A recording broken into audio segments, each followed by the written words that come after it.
Saturday, December 11th at about 3:30 in the afternoon. We're expecting some really high winds very shortly. They're already starting.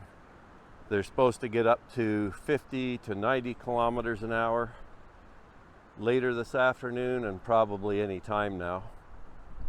And this is all part of the system that struck the United States, the central United States, last evening and overnight, with the unfortunate circumstances of causing many tornadoes and many deaths and injuries. And my condolences go out to the people of the United States that have endured that thrashing last night. So I have a strong interest in weather. That's why I've designated a weather playlist on my channel. Now, I don't currently have a lot of content in that playlist, but over the next years or so, I hope to put more there, just by going out on specific days when the weather is supposed to be quite drastic or changeable. So I thought I'd come out today with the forecast of these high winds. We did have heavy rain early this morning, but it was still dark. Otherwise I would have been out recording that too, but I figured I'll come out and get some wind film if I can.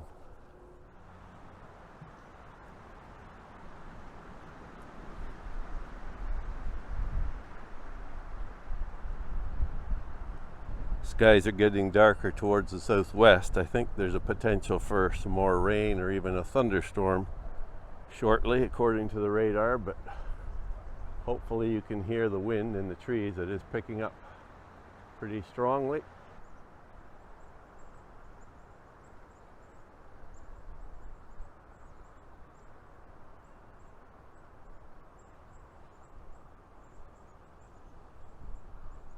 There are the dark skies to the southwest that are approaching. Here's the current radar image on my phone. So you can see Kingston here, and we're up north of Kingston, and here's this big blob of heavy rain and maybe even a thunderstorm in there coming our way. So I won't be able to stay out very long right now. Thought I'd just head down into our pit here, since I get a good view from all angles down here. And I don't think I'm going to be able to stay out long the way the sky is looking to the west. I'll be a bit surprised if I don't hear a few cracks of thunder by the way it's looking. Trying to get Zoe to come back to me. She headed up to the... There she is. Manzo! Yeah, so here comes the storms, or the heavy rain. I'm going to have to head back because I think it's going to pour. This is probably the major cold front approaching through now that would have been responsible for hitting the central US yesterday. And you can feel there's a lot of energy in the cold area behind here, behind the warmth. We had a nice taste of warmth. Now apparently this week it's going to get warm again. They're talking some days around here of 2, 3, 5, 6, or 7, or even 10 degrees on another day near the end of the week where it might be raining again. So who knows, I might even get out on my bicycle for one more time. I got my DJI with my wind muff on the little wireless mic that comes with the unit. We'll test out how the wind sounds, or hopefully you don't hear too much of the wind buffeting on the microphone. At least it's okay to hear the natural sounds of it whipping through the branches and trees, and I hope you'll still hear that. The main thing hopefully you don't hear is a lot of banging and thumping that you get from a microphone if it's not wind protected. We'll see how it turns out, because it is getting pretty windy.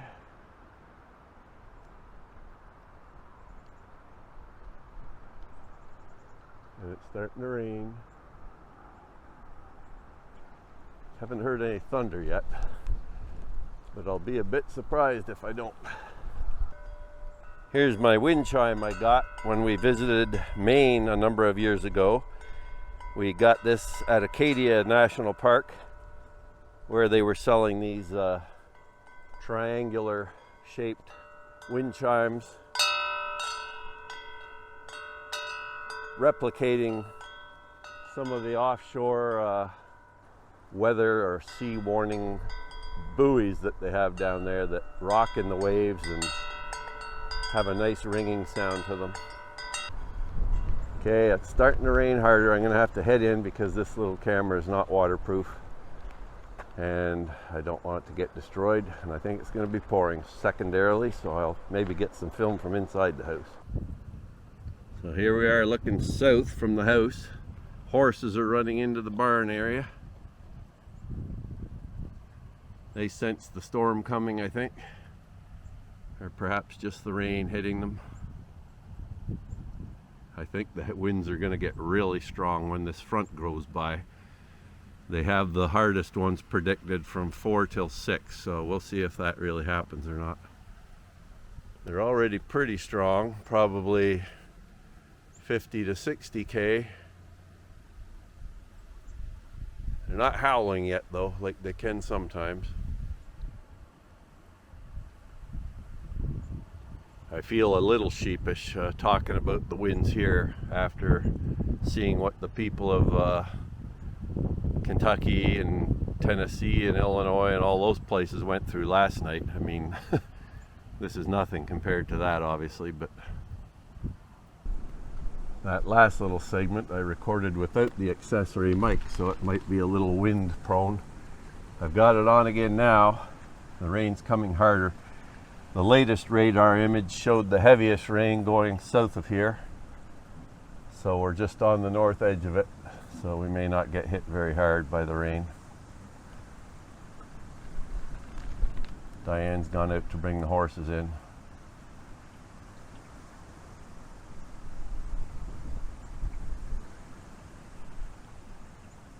I do think that we'll see some really strong winds when this thing goes by. Well, it's 6 o'clock out here now, and it is really wild now. We're getting some wild winds here.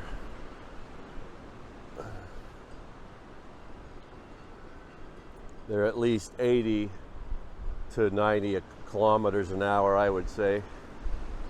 Here's our Christmas lights.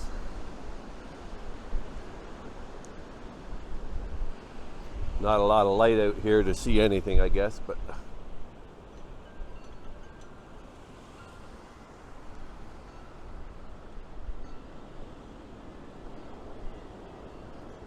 hopefully you can hear the wind in the distance. Coming home from town a few minutes ago, there were a lot of small branches on the road.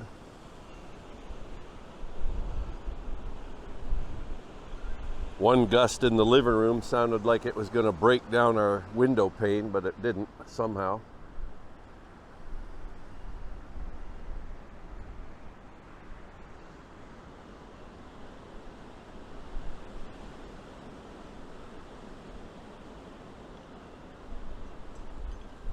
There's going to be a lot of trees down in the woods tomorrow, I think. A lot of the beech that are already half dead or dead, and any other trees that are weakened.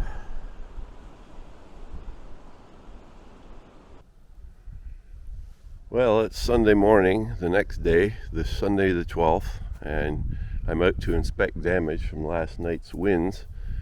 As soon as I came out of the house, I saw that our eave trough was blowing off the side of the house. Here, some fallen stuff here. Small pines and poplars all across one of our trails.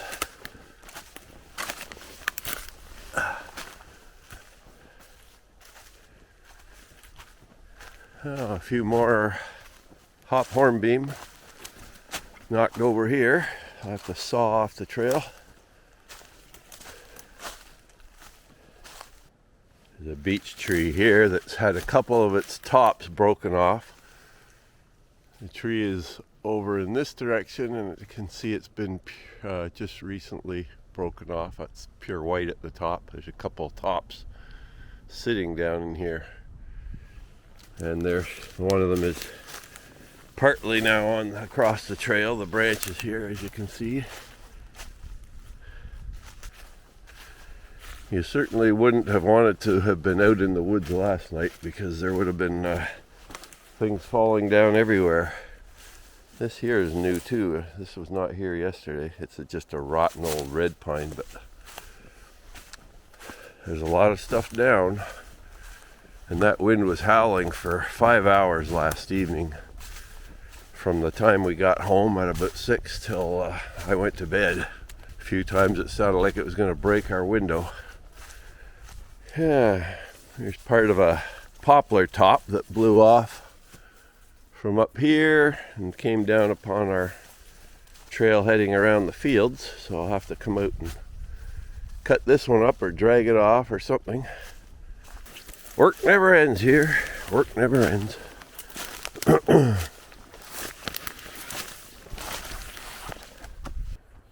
Looks like a pin cherry broke down here. Bring the bow saw out, cut that up.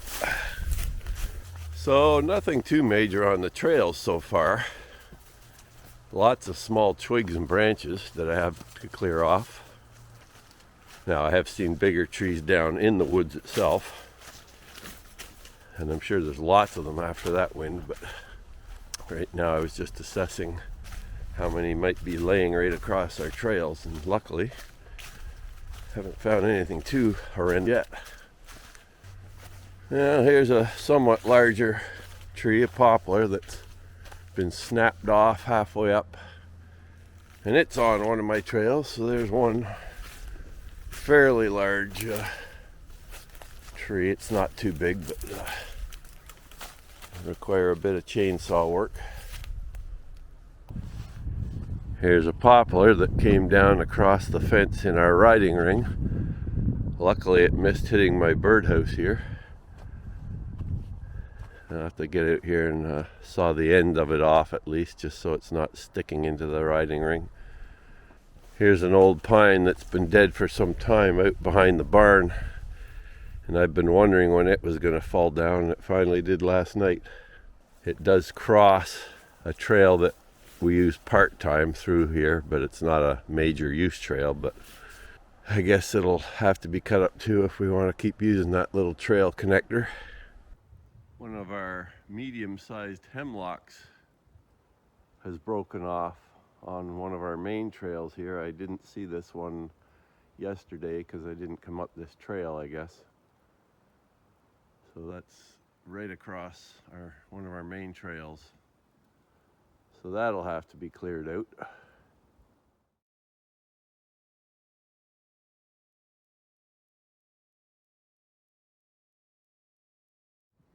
I believe this is another beech that fell down the other night. You can see how fresh the break is.